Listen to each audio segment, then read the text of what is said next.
Theseus and the Ship of Self. What part of you is truly still you? If every piece of you were slowly replaced bit by bit until nothing original remained, would you still be the same person? This is not a modern riddle. That question has drifted through time for thousands of years, like a quiet ship moving through the fog of human thought. The ancient Greeks called it the Ship of Theseus. The story goes like this. After great victories at sea, the people of Athens preserved the Ship of Theseus as a symbol of honor. But over time, the wood began to rot. The sails frayed in the wind, and the bolts rusted away. Piece by piece, each part was replaced. Until eventually, not a single part of the ship remained from the original. And that is when the question began to rise silently, like a morning mist. Is this still the Ship of Theseus? A simple question, but no one dares to answer it with certainty. Does it feel too distant? Let me bring it closer. Your body is a ship too. Every cell in you has an expiration date. Your skin renews every few weeks. Your bones regenerate every few years. Your heart, your blood, your lungs, your brain, each layer is quietly replaced. And in just about 7 to 10 years, nearly every part of your body will have become new. Yet you still look into the mirror and say, "This is me." You still hold a name, a past, and a continuous thread of memories that stretches from childhood to now. But if all the physical matter has changed, then what is holding the idea of you together? Now imagine this. Each night, an invisible machine replaces a part of you while you sleep. First a finger, then your hand, then your legs, your eyes, your heart, your lungs, your brain. Everything is swapped out with perfectly functioning duplicates. You still remember, still think, still feel, and still believe that you are you. But are you? Or are you just a new version, carrying the memories of someone who used to exist? As you lie down and let your mind drift into soft waves of thought, let that question sail alongside you like a quiet vessel. What part of you never changes? Perhaps nothing at all. Perhaps the idea of I is just a story you whisper to yourself, again and again, from one day to the next, from one body to another. And just like the Ship of Theseus, maybe the self only continues to exist because we choose to believe that it never really changed. If I am no longer me, then who is sleeping? So, if your physical I is no longer intact, could the real I exist somewhere else? We often believe we are made of our memories, this thread of recollections from childhood afternoons, clumsy teenage years, and fragile joys stitched together over time. But think back. When was the last time you clearly remembered an old memory? Are you sure it felt exactly the same as it did the first time you recalled it? Neuroscience has shown that every time you recall a memory, you are actually changing it. Each retrieval overwrites the memory with a slightly altered version, a bit more distorted, a little more romanticized, a little more faded. Like copying a handwritten letter again and again until the original handwriting disappears completely. So, if memory cannot be trusted either, then what makes you who you are? Some philosophers argue that the self is just an illusion of continuity. It is not a thing, it is a process. Just like a flame is not an object, but the continuous movement of light, air, and heat. Try to freeze it, and it disappears. Have you ever sat still in silence, only to realize that you cannot truly capture yourself in the moment? You can observe thoughts. You can feel emotions. You can remember your past. But you can never touch yourself. It is like a hand trying to grasp itself. It simply cannot. A Zen master once said, "Show me what you are when you are not thinking, not feeling, not remembering, not imagining." That question is not meant to be answered. It is a door without a lock inviting you to step through into the unnameable, into a place with no identity, no backstory, no history. In that place, you are not the ship from yesterday, nor the ship of tomorrow. You are a wave drifting, always changing, never fixed in form. In modern psychology, there is a concept called self as context. The self is not the main character, but the stage where thoughts, emotions, and memories appear and fade away. You are not your sadness. You are not your joy. You are not even the story you tell yourself each day. You are the one listening to all of that. But does the listener have a shape? Does it have a name? Does it have memories? Or is it just another ripple on the surface of consciousness? When you lie back, that familiar sensation of your body is what convinces you that you are still you. But what if, in your dream, you become someone else living another life, loving another person? When you wake up, how can you be sure that you were not actually them? What if you are just a point of awareness, gliding through different shapes like the Ship of Theseus sailing through an ocean, endlessly being replaced, never truly staying the same? And now comes the strangest part. Some scientists once posed a thought experiment.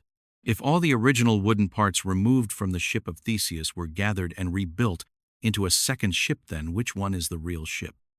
The one that was replaced piece by piece, or the one rebuilt from the original parts?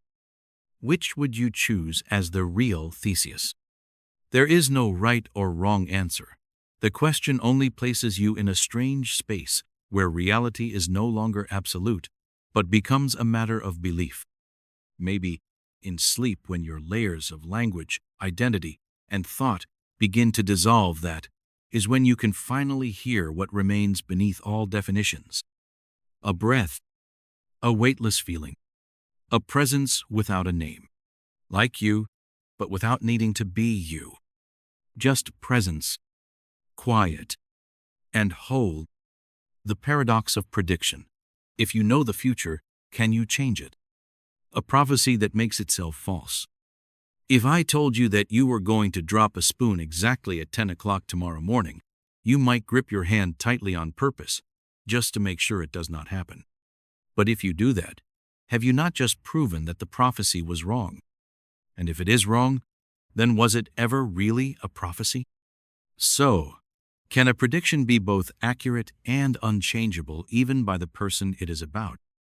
That is the paradox of prediction, of the strangest loops of logic we have ever set for ourselves. This question is not meant to be solved. It is meant to be experienced. Like a gentle trap that invites you to stop and examine the connection between freedom and fate. Have you ever felt this yourself? Someone tells you, "I know exactly what you are going to do next." And instantly, you want to do the opposite just to prove that you have a choice. But if that person truly knows you, if they really can predict you, then was your act of rebellion already part of their prediction? Picture a familiar moment. You dream about falling from a tall building. The next morning, you avoid standing near any windows. The day goes by safely, and you tell yourself, "Good thing I had that dream." But what if you had not dreamed it? Would you have gone near the window and slipped? Things get even more tangled when you think about the great prophecies of history, warnings of disaster, strange premonitions, or life-changing decisions made because someone saw something ahead. In psychology, there is a phenomenon called a self-fulfilling prophecy. If you believe that you are going to fail your presentation, you will tremble, stumble over your words, look down, and you will fail. That belief creates the very reality you were afraid of. On the other hand, if you believe everything will go smoothly, you are calmer, more flexible, and the outcome turns out fine. So where is the line between a prophecy and a subconscious program? Let us go back to the original question. If there were a perfect prediction machine that could see every move you would make in the future, and it printed out a note that said, "You will raise your right hand at 3:33 in the afternoon tomorrow." You read it, press your lips together and say, "I am going to raise my left hand instead, just to prove you wrong." You do it. You win. But wait. What if the machine already knew you were going to rebel? What if, because you read the prediction, you chose to go the other way, and that too was part of the plan? It is like a game between two best friends who know each other too well. One says, "I know you are going to pick the chocolate cake."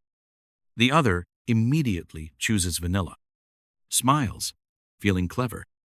But what if the first person wanted you to pick vanilla all along? Between prediction and reaction, there is always this strange knot where even your defiance might still be guided by the very thing you think you are resisting. And in the quiet of night, when you are lying still and breathing slow, these questions do not need answers. They only need your attention. If everything can be predicted, are you still the one choosing? Or are you simply following the tracks of a program too complex to see? If you cannot change what has already been seen, then that is destiny. But if you can, then it was never truly a prophecy. A soft circle, looping endlessly through your mind like the ticking of a clock before sleep. You try to find the answer, and that effort itself becomes part of the question. Free will or programming? Sit quietly. Feel the breath going in and out. There is no rush. Let us go slowly, as if every thought is being placed gently on a still lake, and each ripple might reveal something you once overlooked. Now, let me tell you another story. In a certain country, economists warned that inflation would spike in the next quarter. Immediately, the news spread. People panicked. They rushed to buy goods. Businesses raised prices. Confidence dropped. And then, inflation actually happened. Not because of any internal cause, but simply because everyone believed it would. A prediction meant to be neutral ended up creating exactly what it predicted. And this is not just an economic story. It happens in psychology, in politics, in relationships. This paradox is everywhere. A child who is constantly told by their parents that they are stubborn may start acting that way. A person labeled as lazy might slowly lose motivation. A community marked as dangerous could end up being treated that way and might eventually become what people feared. A prediction does not only predict, it creates. And that brings us to a more uncomfortable corner of this question. If you are told who you are, from early on, did you ever get the chance to choose? Philosophy calls this determinism. It says that every action, every thought, every choice you make can be traced back to something before it. Your genetics, your life circumstances, your environment, your history, and even what people said about you. You chose to study art? Maybe because a teacher once praised your drawing when you were 7 years old. You walked away from a relationship? Maybe because a movie you saw when you were 15 planted an image of what love should be. All the things that seem random might actually be part of a long chain of cause and effect, a hidden program that you cannot see from the inside. So then, what is free will? Is it the ability to do something differently? Or is it just the passing feeling that you are choosing while the groundwork was already laid out long ago? Like a token falling through a wooden mosaic seems to bounce randomly, but if you know the exact force, weight, and angle, you can predict exactly where it will land. And you, a person full of emotions, logic, and memory, might just be a more complex version of that falling token. But do not be discouraged. There is another way to look at it. Some philosophers, especially from the school of existentialism, believe that understanding everything may have been programmed is exactly the moment you begin to choose again. When you wake up, when you stop acting out of habit, when you pause and observe, when you ask, why do I even want this? When you start to recognize which voice is truly yours and which one belongs to society, to your parents, to fear, or to old memories. In that moment, you are no longer reacting. You begin to act. A prophecy can control you, but only if you believe it. If you realize that every prediction is just based on old data, then you can create new data. One small habit, changed. One different decision. One action that steps outside old expectations. And the future will shift offbeat, like a song that suddenly ignores its own rhythm. When you close your eyes, I do not ask you to answer these questions. Only to listen, like someone standing beside a river. You cannot stop the current, but you can choose not to be swept away. You can let go and allow yourself to float. No swimming, no resistance, just presents enough awareness to know, I am drifting, but I am not asleep. And in that state, even if the future has already been written by someone else, you can still pick up the pen and write something small, soft, and truly yours in the margins. A decision that was never predicted. A quiet moment not included in the script. A sentence that even the future printer did not see coming. Zeno's arrow. Is the arrow flying or still? Moments of stillness within movement. If you were to freeze time at a single instant, is the arrow that is flying still actually moving? In that exact moment, the arrow is in a fixed position. It is not moving forward, not moving backward, not even vibrating. So, does that mean it is standing still? Now imagine this. You break time down into countless tiny moments like a stream of continuous photographs. In every single frame, the arrow is perfectly still. And yet, when all the frames are played together, you see it flying. That is the paradox of Zenith Man, who made the entire world pause to reconsider something we thought we already understood. Is motion even real? Zeno was a Greek philosopher who lived in the 5th century before Christ. He loved playing with thought where logic could overturn everyday experience. And among his most famous paradoxes, there is one about a flying arrow. Zeno said, at every individual moment, the arrow does not move. And since time is nothing more than a collection of such moments, the arrow never actually moves. That may sound absurd, and maybe it is, but be patient. This is not a math puzzle. It is a mirror reflecting how we perceive time. Imagine you are watching a video in slow motion. You press pause at any random frame, the arrow frozen mid-air. In that moment, it is completely still. No velocity, no direction. It simply is. Now imagine breaking the entire video into separate frames. Each one is a slice of time. And in every single slice, there is no movement. So then, where does movement come from? If you say movement is just a change in position over time, then you are using time and change to define the very thing we are questioning. Zeno is not asking you to stop believing in motion. He is only asking, if there is no motion in any of the smallest moments, then why do we see motion when we combine them? It is like trying to build a wall out of invisible brick show. Can something whole emerge from parts that are nothing? You might say, well, time is continuous. You cannot break it down like that. But that leads to another question. Is time a smooth flower? Is it made up of tiny jumps too small for us to notice? Even modern physics does not have a final answer. At the quantum level, there is a concept called Planck time, the smallest unit of time that still has physical meaning. It is about 10 to the negative 43 seconds. At that scale, everything becomes blurry. Space and time are no longer smooth, they become pixelated, like a fabric woven from threads of light. But let us come back to you, the one lying here now, quietly listening, as these ideas drift gently across your mind like silk threads. Try to feel time inside yourself. You are lying still, right? Not doing anything, just listening, just breathing. And yet, you can feel time passing. A subtle rhythm like waves within your chest. You cannot see it, you cannot measure it, but you know it is there. Now imagine if you could freeze this moment like a single frame of stillness. You are breathing but freeze it, and breath no longer moves. Your heartbeat, your thoughts, the sunlight through the curtain, all motion disappears in that silent slice of time. So what is this feeling of being alive? Could it be that life does not exist in a single moment, but only in the connection between moments?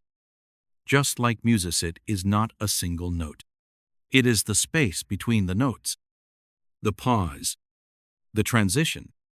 Life, like motion, may be nothing more than an illusion created by constant change, where no individual part carries meaning by itself. And then we return to the arrow.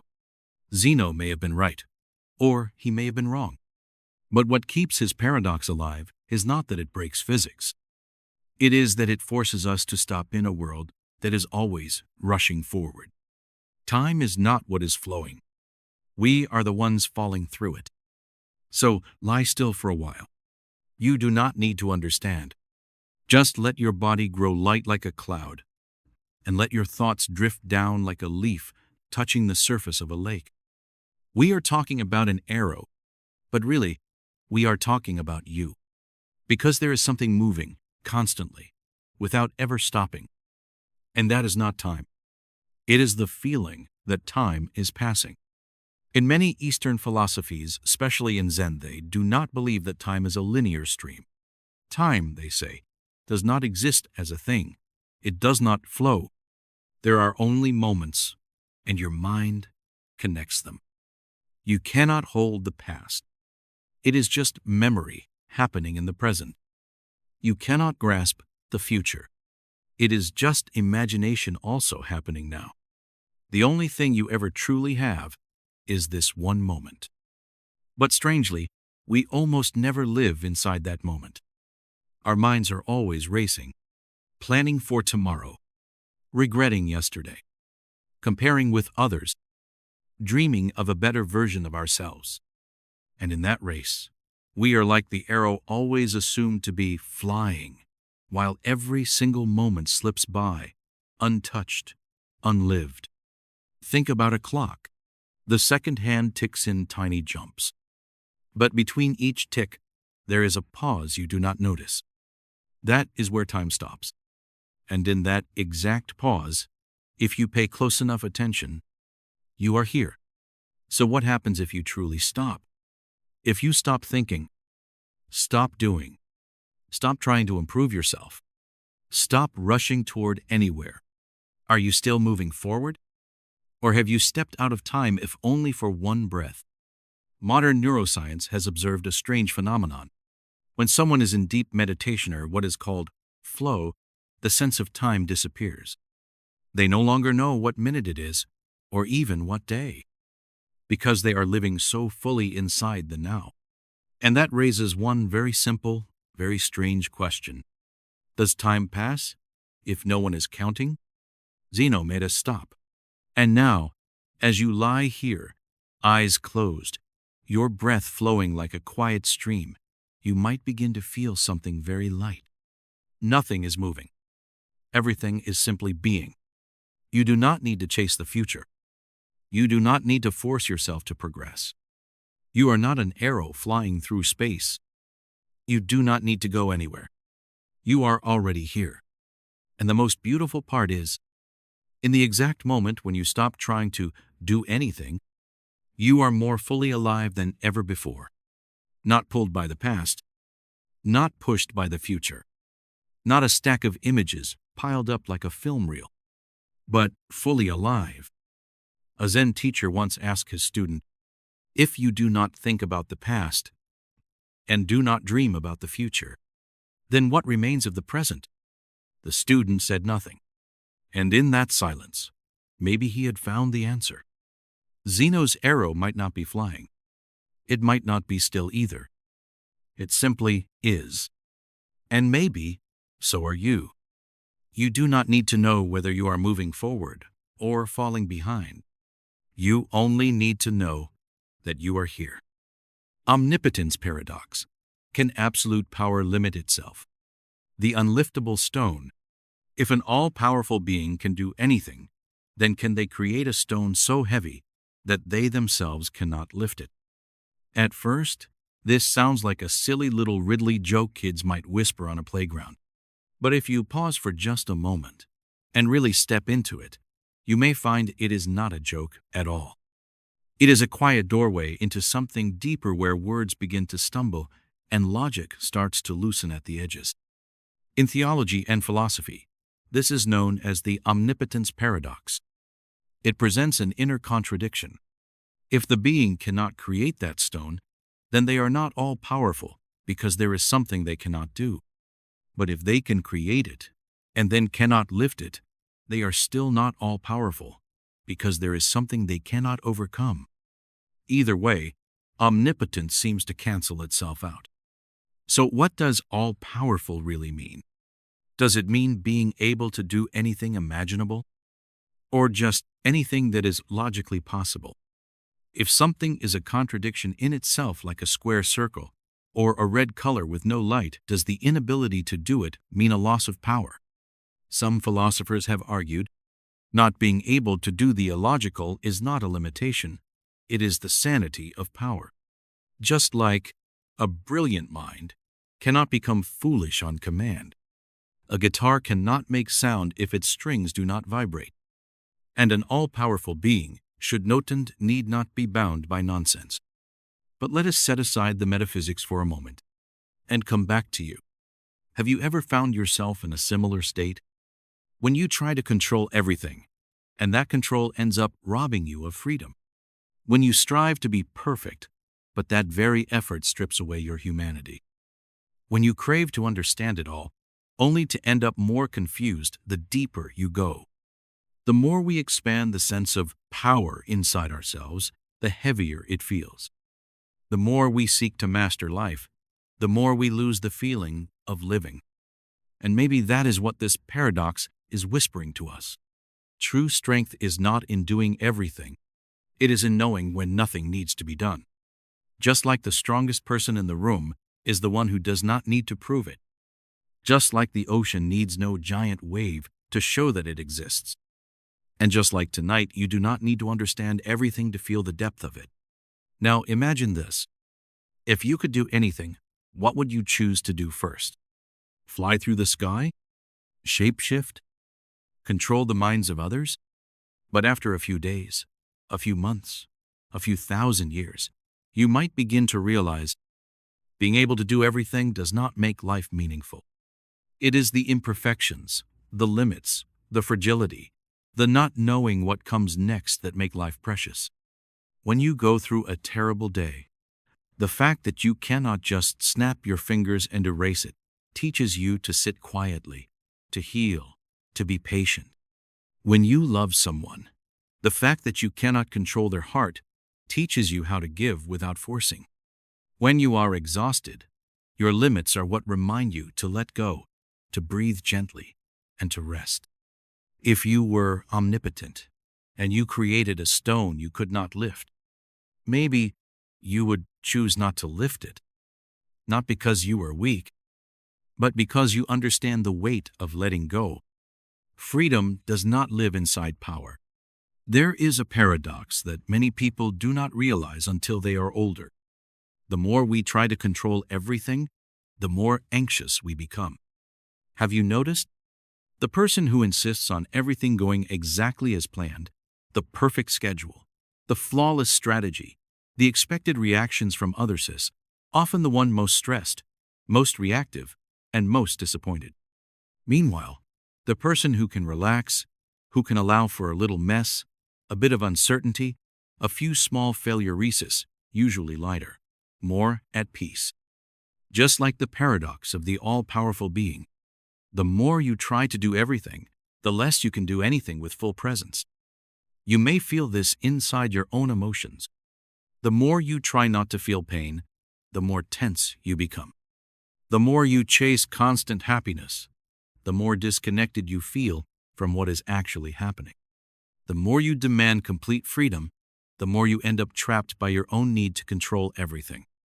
Maybe omnipotence is not about doing everything. Maybe it is about accepting your limits without fear. Not needing to fight exhaustion. Not needing to push away tears. Not needing to pretend you are strong when you are breaking inside. That is a very different kind of power. A quiet kind. One that simply breathes and says, I do not need to defeat this. I just need to be with it. You can try that right now. Listen to your breath, not trying to slow it, not trying to change it. Just listening. Maybe you notice a slight ache in your shoulders, a quiet sadness in your chest, a stillness beneath the thoughts. Do not rush to make it go away. Let it stay. You do not need to be strong. You do not need to overcome. Just be with it, like sitting beside a friend who is crying without advice, without fixing. And then maybe you will realize you do not need to lift every stone. You do not need to solve every paradox. You do not need to save yourself in every single moment. Because sometimes it is in doing nothing, in choosing to release, in not turning yourself into a machine of effort, that you find freedom. Limits, the thing we once feared, can become our gentle companion. They remind you to sleep when you are tired. They say that is enough when you are pushing too hard. They help you remember that you do not need to strain to be worthy. And inside those limits is a kind of freedom that even the most powerful beings long for. The freedom to prove nothing at all. Now imagine this. If you were all-powerful, if you could know every outcome, see every possibility, do anything, then what could still move you? A surprise hug? A song you have never heard? An unexpected look in someone's eyes? A rainstorm that comes early?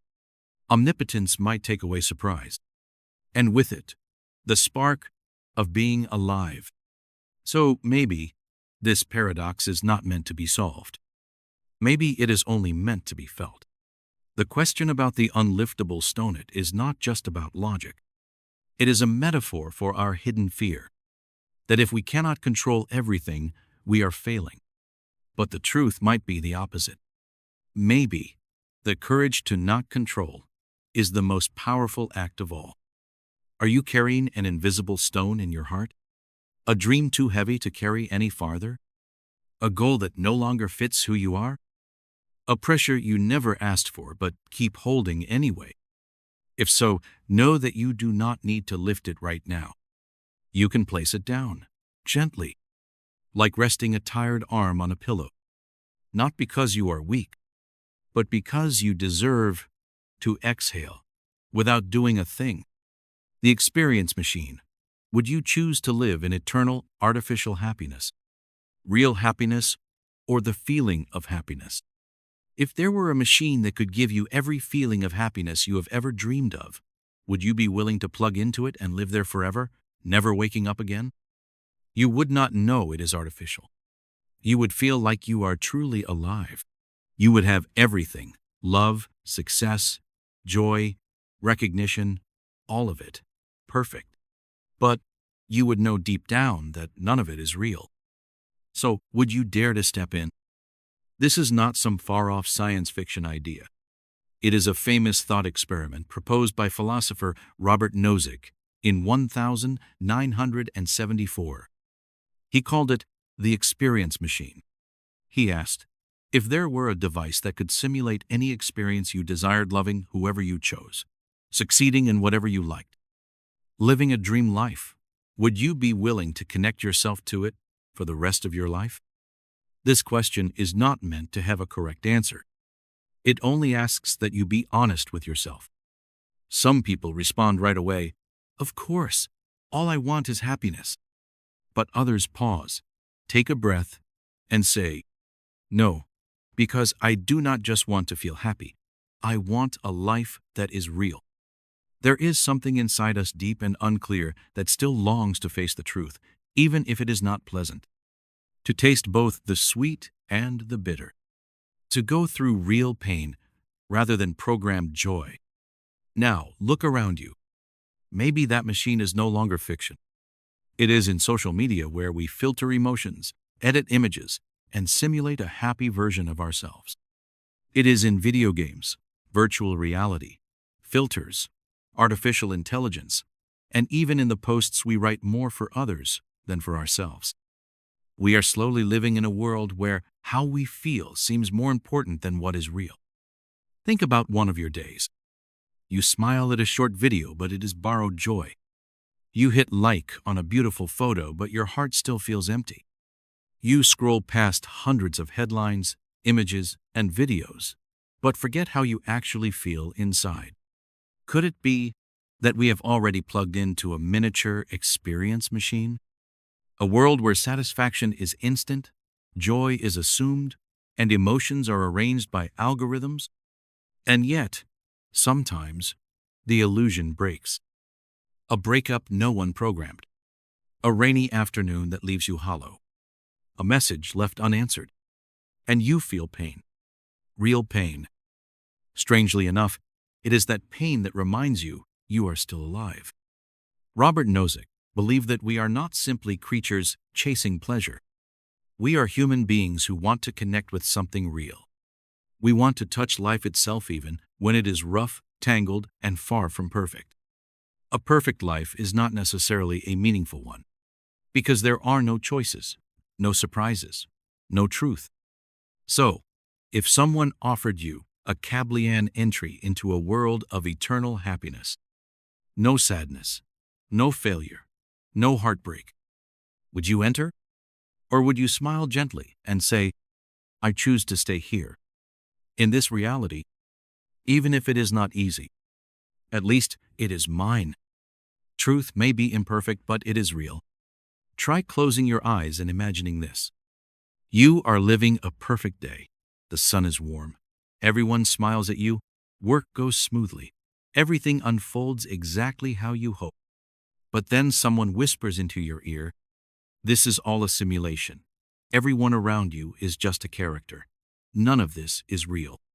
Would you still feel happy? Or would something inside you sink? That is what Robert Nozick wanted us to see. We do not just need positive experiences. We need to know that those experiences are grounded in something real. You do not just want to be loved. You want to know the person loving you means it. You do not just want success. You want to feel that you truly worked for it, that you earned it. You do not just want to feel happiness. You want to understand why you feel it. Inside a simulation, everything is perfect but meaningless. There is no past, no failure, no real choice. No actual you, just a version of you built from emotional desires. And if it is not real, can those emotions still move you? Think about a single tear. If that tear was programmed, would it still stir your heart? Or is it because that tear came from a real experience, that it carries depth, memory, pain, and beauty? The truth is not always pleasant, but imperfection gives life its soul. Maybe you have loved someone who did not love you back. Maybe you have failed at something you truly tried. Maybe you have hurt someone even when you did not mean to. Those experiences can be painful. But what did you learn from them? Courage, compassion, accountability, letting go, loving without expectation. Could you really learn those things in a machine that only gives you programmed joy? A perfectly simulated life is a place with no depth, like a beautiful painting, but with no gravity, no memory, no wounds. Not real, and because of that, not worth remembering. On the other hand, a real life messy, painful, filled with locesis, the very soil where genuine emotion grows. Do you know why a hug on a rainy day feels warmer? Because you know you are truly tired. Do you know why a sincere apology makes you cry? Because you know it comes from real regret, not a scripted line. Do you know why small things, a held hand, a look, a warm drink can move you so deeply? Because they do not need to be perfect. They only need to be real. The simulated world may give you everything you think you want, but the real world gives you what you did not even know you needed. It is not always comfortable, but it is deep. Not perfect, but meaningful. And in the end, when you look back, you might see what mattered most was not that you felt joy, but that you stayed, that you lived through sadness, that you accepted what could not be changed, and still kept your heart soft. Maybe you do not need a simulation machine. Maybe you only need to know this. I am living a real life. It may not be flawless, but it is mine, and I am writing it day by day.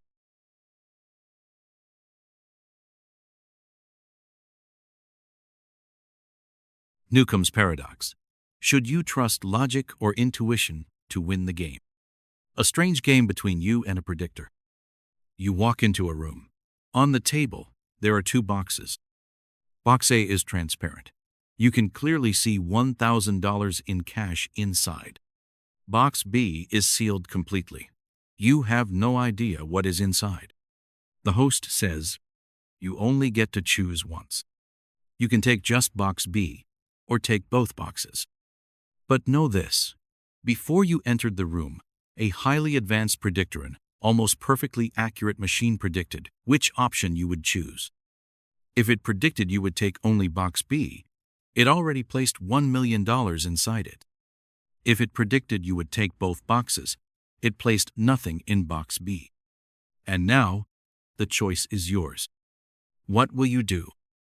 Take a moment and feel this. This is not a fast game, it is a deep paradox about choice, belief, logic, intuition, and even free will itself.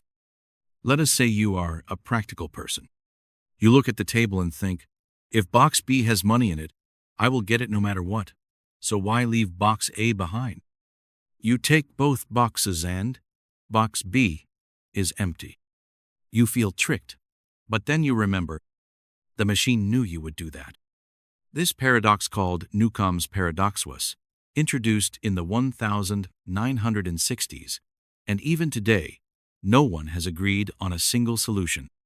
It has divided philosophers and logicians into two camps. Group 1 says, take only box B, trust the predictor. That is how you win the $1 million. Group 2 says, always take both, because at the moment of your decision, box B already contains whatever it contains. You might as well take the extra money in box A. But the paradox is not really about the outcome. It is about belief. Do you believe that your choice right now was already predicted? If so, then your action is not free. If not, then the predictor cannot be perfect, and the whole game falls apart. But real life is not as simple as this setup. Have you ever stood before a decision and felt like some part of you was already watching, already knowing what you would choose? A part that somehow knows the result, even before you consciously decide. You think hard. Should I accept this job offer? Should I send that message? Should I walk away or stay? You make a list, weigh the risks, analyze the logic. But in the end, you go with a quiet feeling, a kind of inner predictor. And, strangely, it turns out to be right more often than you expect. In life, many choices cannot be made with pure logic, because you do not know the outcome.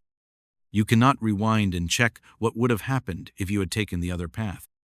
That is exactly the space where Newcomb's paradox begins to grow. Now imagine this.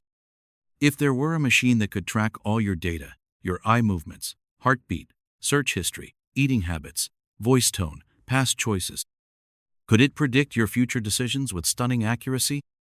And if it could, would your decisions still be free? Maybe. We do not need an external predictor. Maybe you are the one who wrote your own script long ago. From childhood memories, from deeply buried beliefs, from things you never thought to question. You think you are choosing in the present moment, but maybe you are just activating a program that was written years ago. Newcomb's paradox is not just a game. It is a mirror held up to the nature of human will. Are you really free? Or just a series of complex reactions that you believe you control? Are you winning the game? Or just playing out exactly what the predictor expected? Player or pawn? Imagine this. You are standing at a fork in the road. One path looks safe and familiar. The other turns into shadow. No one knows what lies ahead. You analyze. You calculate. You ask for advice. But in the final moment, what pushes you to decide may not be logic at all. It is a feeling. You think you chose, but maybe you simply reacted. Reacted to a fear of failure. Reacted to old wounds from years ago. Reacted to the expectations of your parents, your friends, your culture. You do not know. You do not see. You think you are the player? But maybe you are just the piece in a board you have never fully seen. And that is where Newcomb's paradox gets deeper. It offers you a simple decision, one box or two. But what it is really asking is, Who are you in this exact moment? Who is doing the choosing? What belief is guiding your hand? Some psychologists call this the illusion of choice. They point out that most of our behaviors are controlled by unconscious parts of the brain. Our actions are often decided several seconds before we become aware of them. And what we call free will is often just the story we tell ourselves after the choice is already made. So if you are not the one choosing, then who is? Maybe there really is a prediction machine, not outside of you, but inside you. A system that has been quietly collecting data since you were a child. Every time you were laughed at, every time you were praised, every failure you were forgiven for, every success that made others jealous, all of it builds a hidden behavioral map. And you are walking it, step by step, without even realizing. Newcomb's paradox is not telling you what to pick. It is not asking you to trust the predictor or to trust logic. It is putting you in a trap so that you must ask yourself, am I using reason? Or am I just trying to prove something to myself? Am I choosing to gain more? Or choosing just to believe I am still free? Am I winning? Or simply following the exact path someone already predicted? How many times have you made a decision because it made sense, only to feel empty afterward? How many times have you chosen what seemed beneficial, but lost a small part of yourself in the process? We are often taught to decide with our minds, but maybe truth also lives in the choices we cannot explain. In the moments we trust something uncertain, and the outcome does not fit any model we ever learned.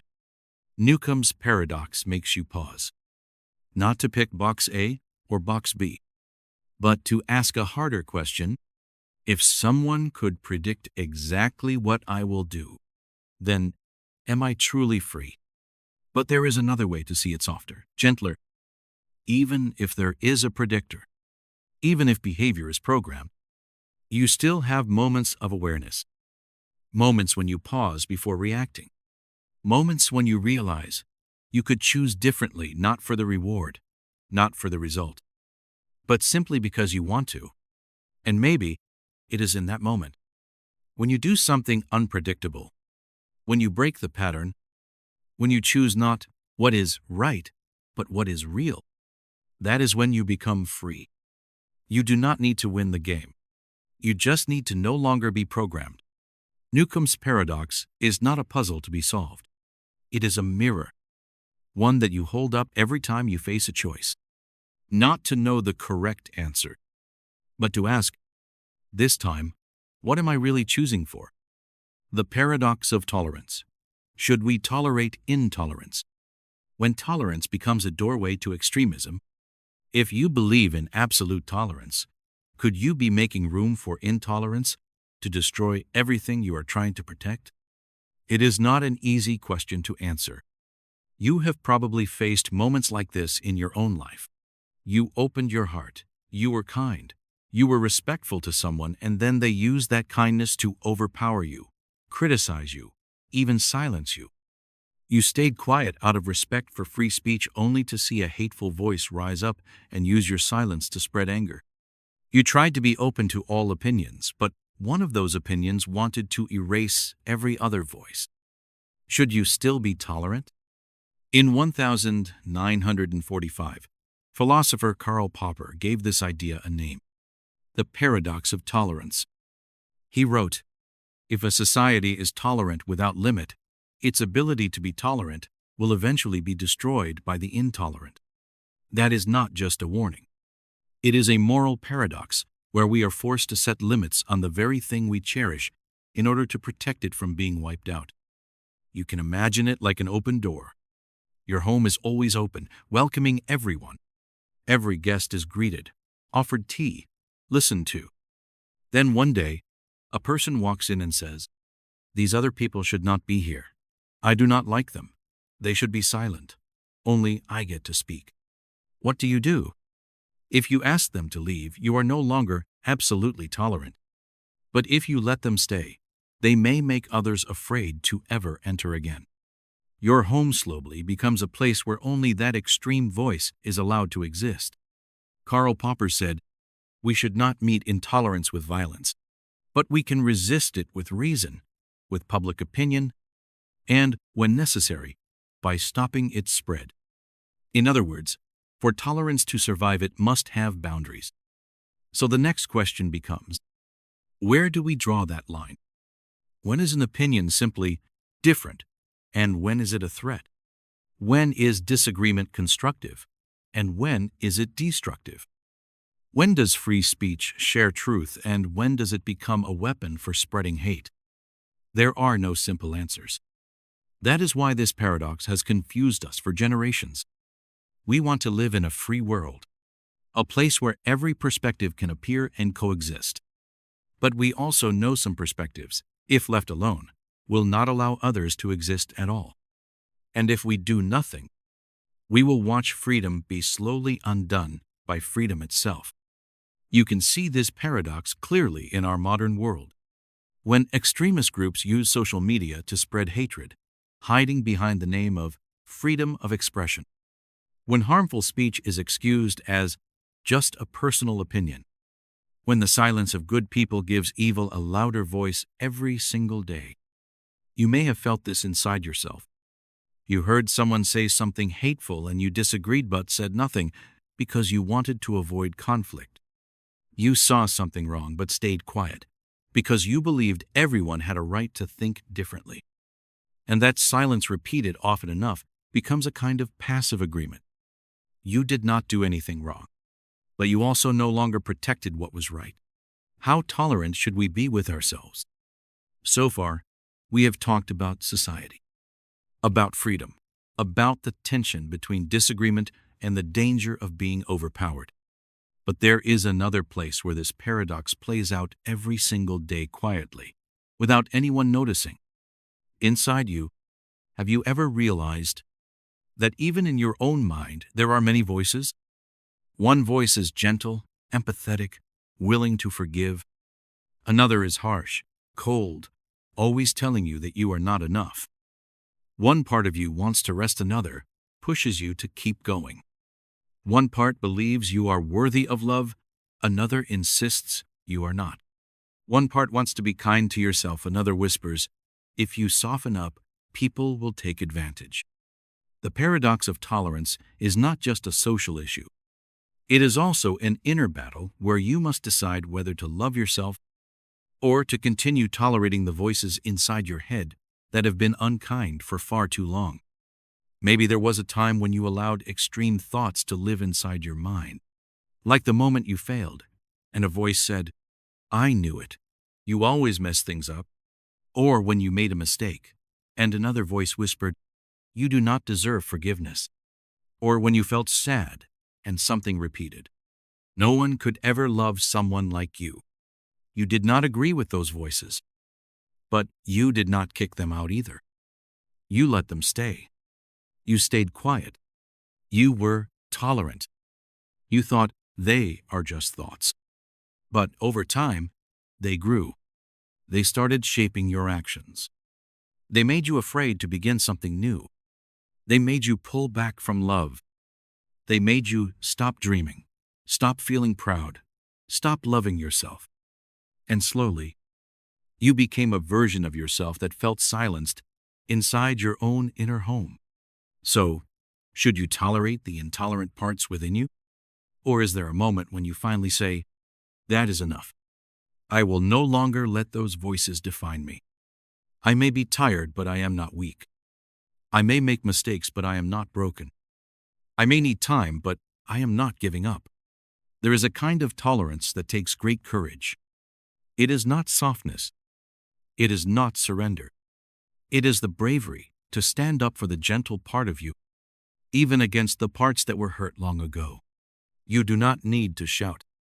You only need to whisper clearly enough, "I will not treat myself like an enemy anymore." And if you ask, "But how do I know which voice is extreme and which one is true?" I would say, listen to how each one feels. If it makes you shrink, it is a voice of fear. If it makes you open, it is a voice of love. If it leaves you frozen, it is a voice of control. If it helps you breathe easier, it is a voice worth keeping. Tolerance is not about letting everything in. It is not about saying everyone gets to speak. It is about saying, I choose what is allowed to live inside me. I choose not to add more pain to my own heart. I choose to guard the borders of my soul with kindness, not fear. You may still hear the old voices. They do not vanish overnight. They will return quieter, cleverer. But you are not the same. You know you are no longer silent. You have learned to say now with softness and strength. You now understand. You do not have to tolerate what will destroy you. And just like that, you have saved a part of your soul. Not with anger, but with boundaries built from love. The twin paradox. Why is the one who left younger than the one who stayed? Two brothers and two timelines. Imagine you and your twin brother cutting your 20th birthday cake together, smiling wide, sharing a warm hug, promising to see each other again in a few years. But then, your brother flies into space. Not just for a quick trip, but on a mission moving close to the speed of light, across stars, constellations, and through stretches of space so dark and silent that even time seems to vanish.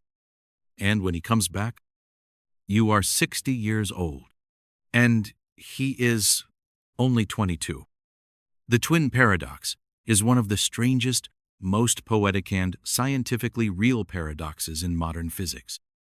Drawn from Einstein's theory of relativity, it says, when someone moves close to the speed of light, time slows down for them relative to someone who stays still. Yes, you heard that right. It is not just a feeling. Time actually flows differently. Physics can measure it. Clocks record it. The brain experiences it.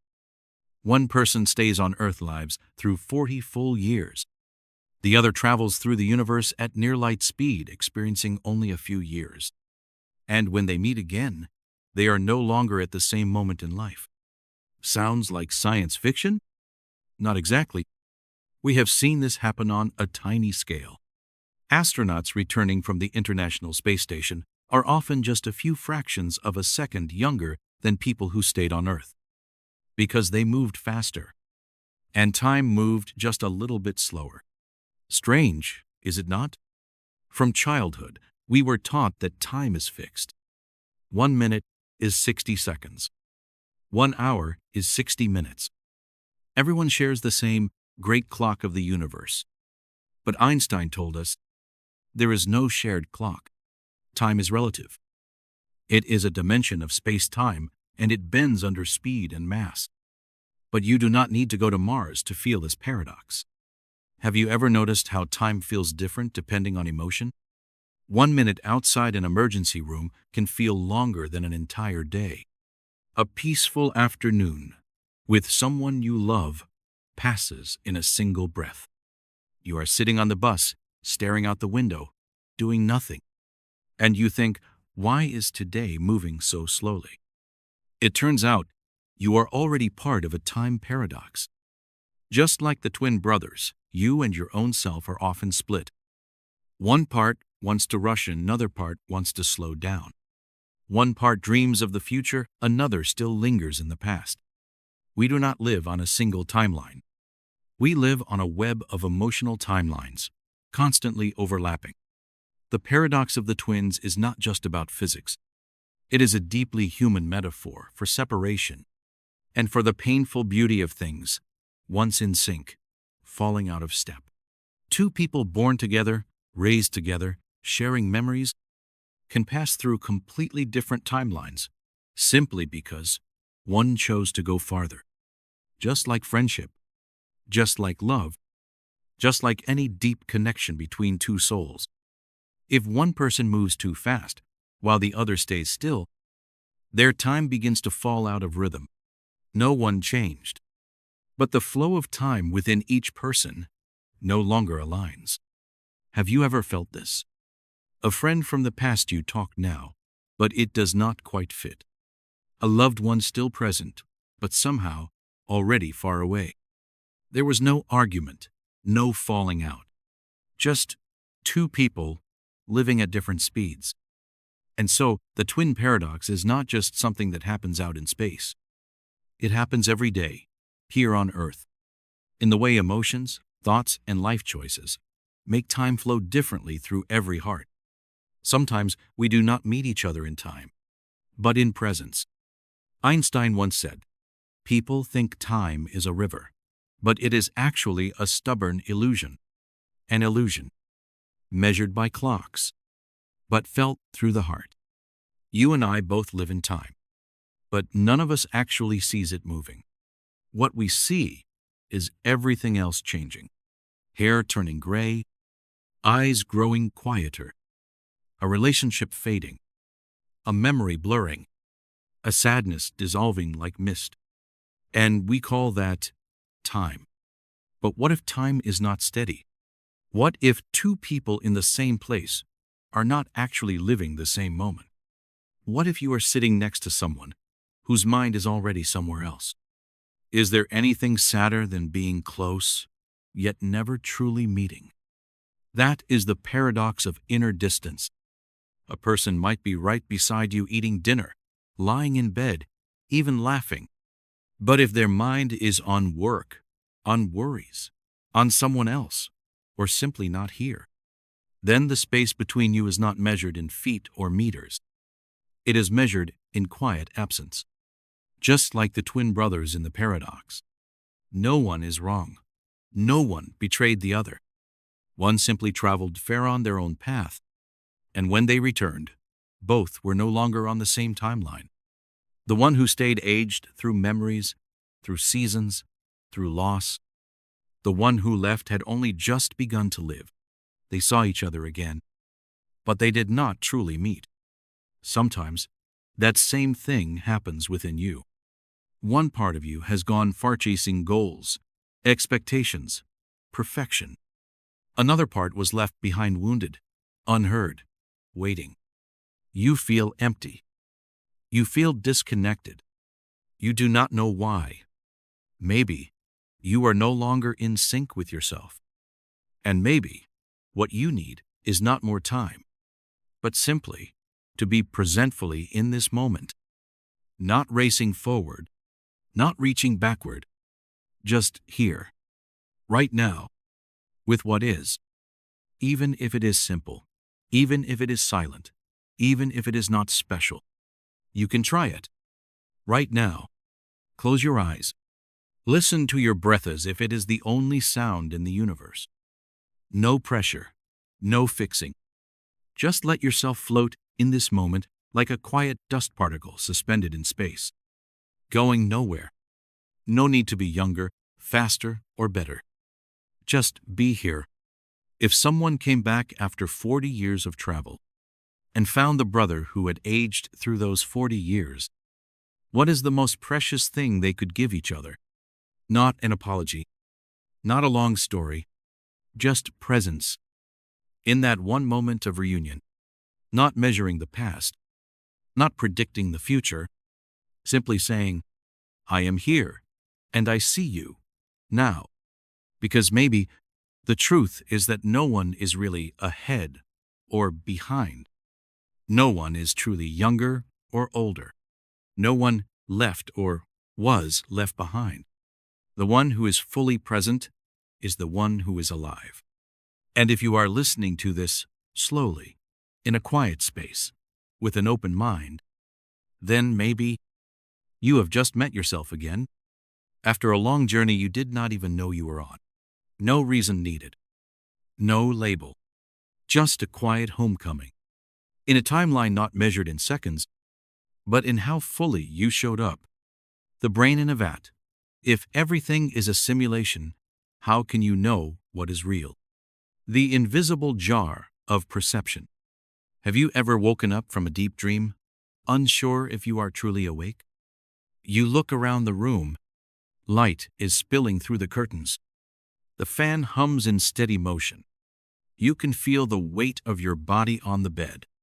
But in those first few seconds, something still feels off.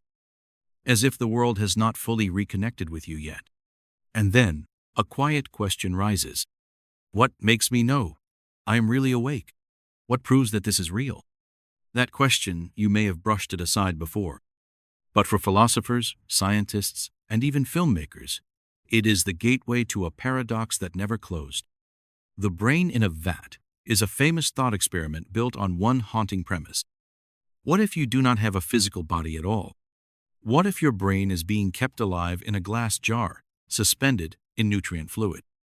And everything you experience, light, sound, touch, memory, emociones, just a stream of electrical signals sent into your brain by a supercomputer? Then, how would you know that the world you are living in is real? This question does not demand a scientific answer. It does not ask you to believe in any one theory. It simply flips everything you take for granted. That there is a world outside of you.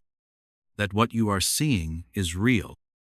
That there is a you with a body, a name, a history. Because if everything is a perfect simulation, fed into your brain by something beyond your awareness, you would never know. That feeling is familiar, is it not? When you are dreaming, you do not know it is a dream. You run, you laugh, you hurt, you love. Everything feels real. Every image is sharp. Only when you wake up, do you realize it was just a dream? So then, if there were a dream that never ended, a dream so flawlessly programmed that you never questioned it, would you ever be able to wake up?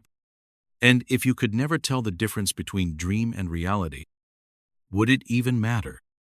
The brain in a vat paradox is a modern version of radical doubt. One first asked by Descartes in the 17th century, "What if a deceitful demon is tricking all of my senses?" From that, he arrived at his famous phrase, "I think, therefore I am." Meaning, he could not be certain of the world, but he could be certain that he was thinking, and that became the first solid step in rebuilding knowledge. But today, in the age of virtual reality, artificial intelligence, and neural simulations, the question of reality is no longer just a philosophical game. It is becoming a personal question. Are you living in a world or inside a model so intricate you could never notice it was fake? The truth is, you do not need a supercomputer to live in a simulation. Because your brain is already a simulator. It does not see light. It only receives electrical signals from your retina. It does not hear sound. It only processes air vibrations as neural data. From the moment you were born, you have never touched the real world. Only the translation of that world your brain has created. It is like you have never read a real handwritten letter, only viewed a scanned copy through a blurry screen. And still, you believe you understand. So, are you living in reality? Or inside a map your brain has drawn by itself? Can you be certain this is not the longest, most detailed, most logical dream from which you have never awakened? When nothing is certain, what remains? Have you ever sat still in a quiet afternoon, staring at the table, your skin, the light, and suddenly everything feels strangely unfamiliar? Everything looks real, yet carries a deep sense of foreignness, as if you are seeing the world for the first time, or maybe the last. And in that stillness, you do not feel fear. You feel something else. If this is all a dream, then who is dreaming it? It is as if you are sitting inside a grand theater. The performance is stunning. Actors crying and laughing for real, scenery so precise, sounds so lifelike. You sit there, quietly watching. But then, a question flashes across your mind like a spark in the dark. Who is the one watching? You cannot see that person, but you feel something very deep, as if you are not the character on the stage, but the one seeing through the character's eyes. So if every sense can be fooled, every memory can be programmed, every experience can be simulated, then what is real? You touch your own hand. You feel warmth, pressure, the texture of skin, But if your brain is simply receiving signals that tell it you touched your hand, is that still real? The answer is not easy. Because maybe reality is not defined by physics, but by how deeply you feel it. If you cry over a fictional film, that sadness is still real. If your body trembles from emotion while listening to a piece of music, that feeling is still real even if the composer has long passed. If you feel warmth when someone holds your hand, your heart does not care whether it is simulation or reality. It only knows how to respond. And maybe that is what remains when everything else is uncertain. The ability to feel, the ability to be present, the ability to know you are alive. No proof needed. No logic required. Just presence. Even if we never know what the ultimate reality is, we can still live with honesty and awareness within this relative one. You do not need to know exactly what is real. You only need to know, I am breathing. I am listening. I am feeling something right now. That, perhaps, is enough. The brain in a vat paradox does not ask you to doubt everything forever. It simply invites you to recognize the limits of certainty, so that you can begin to live more gently with what is uncertain. You do not need to verify every sensation. Just allow yourself to feel. You do not need to measure every memory. Just allow yourself to remember. You do not need to know whether the person in front of you is real or simulated. Just ask yourself, is my heart open or closed? And if one day you do truly wake up from the long dream we call this life, you will not regret not knowing sooner. You will simply ask, when I was still inside that dream, did I love? Did I listen? Did I live every moment fully even, without knowing what was real? And if the answer is yes, then maybe whether it was all simulated or not no longer matters. The paradox of the self. Who is watching the stream of thoughts? The thinker and the witness. Pause for just a few seconds. Do not think about anything. Just be still. Listen. Can you hear it? Not the fan. Not your breath. But the stream of thoughts quietly drifting through your mind. Whispering words. Fleeting images that appear and vanish. A passing feeling with no name. And then, a question rises like a mirror folded backward. Who is hearing those thoughts? Just as you are not the ear, but the one hearing through the ear, you are not the thoughts either, but the one watching them arise and disappear. So what are you? The voice? Or the one listening to the voice inside your head? If you can observe the thought, then you cannot be that thought. If you can see sadness, then you are not the sadness. If you can say, I am feeling anxious, then there must be a part of you that is not anxious, because it is the one noticing the part that is. So then, who are you? There is a deep paradox here. The more you try to grasp who you are, the farther away it seems. It is like an eye trying to see itself. It needs a mirror. But what mirror could ever be honest enough to reflect the one who is looking? You can call yourself by a name, by gender, age, job, or hobbies. But all of that changes. You can describe yourself with emotions, thoughts, beliefs, but all of those come and go. So what does not change in you? What is the silent ground behind every question, behind every movement? When you close your eyes and let go of all perceptions, all descriptions, something still remains. No form, no boundary, no words, just a quiet presence. An Indian sage once said, I asked, who am I? And I found no answer. But the one asking the question was still here. You do not need to define yourself. You only need to realize that you are here, not as a thought, not as a body, but as the awareness of all those things. Just like the sky is not the clouds, but the background through which clouds pass. You are not the stream of thoughts, but the sky through which thoughts move. You do not need to chase them. You do not need to push them away. Just stand still as a silent witness.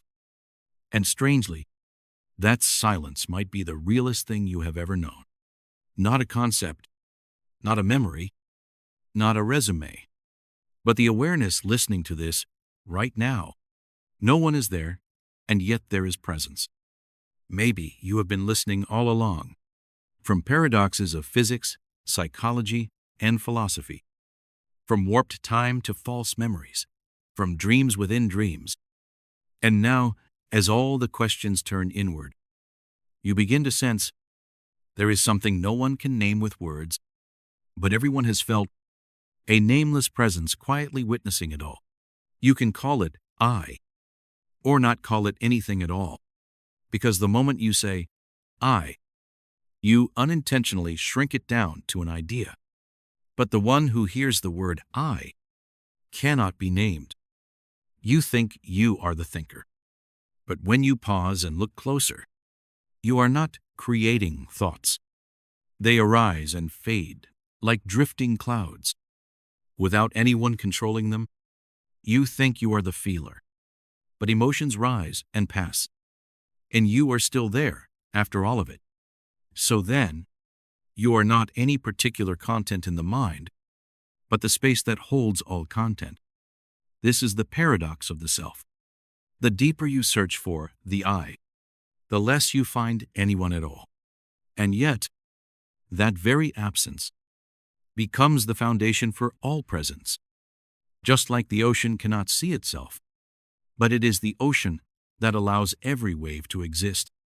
You cannot see yourself as an object, because you are the light of awareness itself, not the thing being illuminated. And in this very moment, if you let every question drift away, let every idea rest, let every effort to understand dissolve, you will touch a stillness as deep as the ocean floor, where there is no longer a line between inside or outside, between self and the world, between the one who sleeps and the one who dreams. Only a living silence remains. No voice, no image, no me, no other. Only presence. You do not need to name it. Awakening, pure awareness, emptiness, mind, because all those names are still waves on the surface. But you, if you are quiet enough, will begin to dissolve into the nameless depth that holds everything. And in that moment, you are no longer the person listening to a relaxing video, no longer the one trying to understand paradoxes, no longer a busy brain analyzing reality. You become the gentle space through which everything flows. Just like the dream, just like reality, just like life itself, everything comes and goes. Only presence remains. No words, no need for proof, no victory or loss, no need to be anyone at all. Maybe awakening is not about understanding everything, but about pausing at the right moment and becoming quiet enough to see that you do not need to know the answer, because your presence is the answer. This journey through 10 paradoxes ends here. You do not need to remember them all. Just carry this quiet feeling with you, like a feather in the palm of your hand. Light, yet enough to remind you that you have once awakened, even within the dream itself. Good night. All the questions can wait until tomorrow. For tonight, your presence alone is already enough.